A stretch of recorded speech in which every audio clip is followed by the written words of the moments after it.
Day 4 of the most recent Jurassic World Alive event with spawns, and I am at this park, which is Tri-City Park in Placentia, California. I picked this park for a couple of reasons.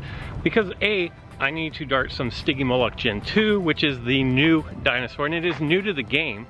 So if you don't have one yet, then be sure you go out and grab those. Remember, you can also get the DNA from battle incubators. And I also chose this park because it's very close to neighborhoods. And I realized from all the comments that I had and questions I had about, well, what spawns in my area, I really only covered Habitat Zone 1 yesterday. So today, I'm gonna show the rest of you how to determine what habitat zone you are in.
As I'm leaving the park, a Gorgosaurus spawns, and it is a rare, so I'm definitely going to dart this dinosaur. And I will tell you that Gorgosaurus is a universal, all the time spawn. There's nothing special about this spawn as far as indicating which zone you are in, but it's a rare dinosaur, so I'm gonna pick up the DNA on it. Unfortunately, well, it's a double-edged sword here, because fortunately, there's an epic Oranosaurus nearby that I want to go after, and unfortunately this Ankylosaurus Gen 2 just spawned. It is a proximity spawn, which, if you will remember, means that it will spawn as you're moving and as you get in within range.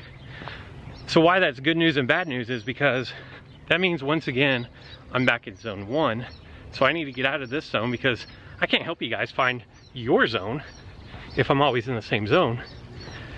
But then the good news is I'm pretty close to catching some epic DNA that I could definitely use.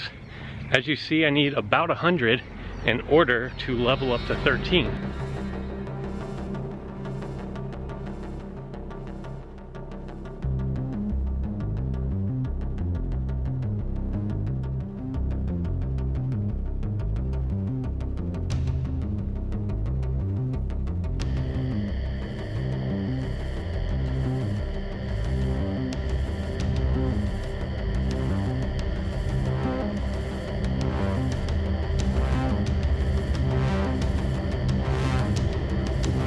$66. Not terrible, not great, definitely not what I was looking for.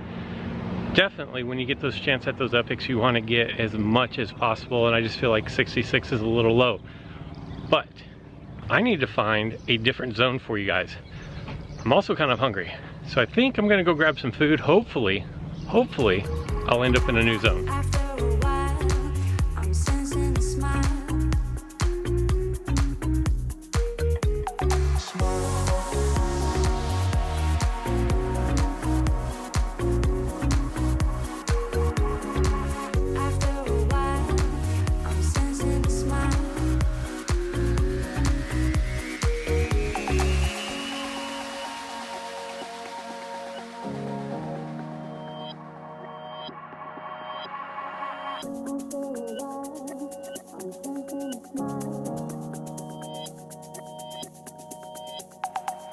After a while From the restaurant, I could see that most likely around me was going to be a zone 3. You do want to be careful when you're in a commercial area because spawns can happen at specific locations that are marked.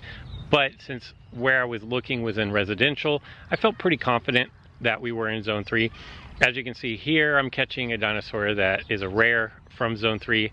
I have no clue how to pronounce this, so I'm not even going to try to butcher that. But what you can expect to spawn during the day only for zone 3 is Parasaurolophus, the rare that I just caught. And then at night, you can expect the Dilongosaurus Gen 2.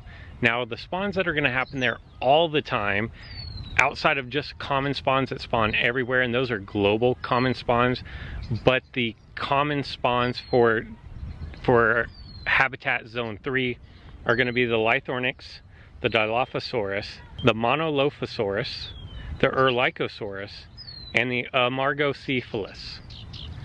So if you are in a zone 3 and if you live in a zone 3, you probably know that you see those all the time. If you don't live in a zone 3, or if you're not in a zone 3 often and you are looking for those dinosaurs, keep an eye out for any of those to be spawning, and you'll have a pretty good idea of where you can get some of that DNA that you might need for your dinosaurs. I'm not going to go over zone 4 because I don't know where any zone 4s are off of the top of my head, but I do know where a zone 2 habitat is, and for me that's in the neighborhood where I live, so I'm pretty familiar with these. I have a lot of DNA off of these dinosaurs, and I can tell you that during the day the Tarbosaurus and the Tenontosaurus spawn with high frequency. At night, look for Allosaurus, and then the spawns that are common that are going to spawn all the time, day or night, are the Diplocalus, the Megalosaurus, the Sinoceratops, the Rajasaurus, and the Nodopotosaurus. And I can tell you that out of this list, the only one that I've never seen spawn is the Nodopotosaurus.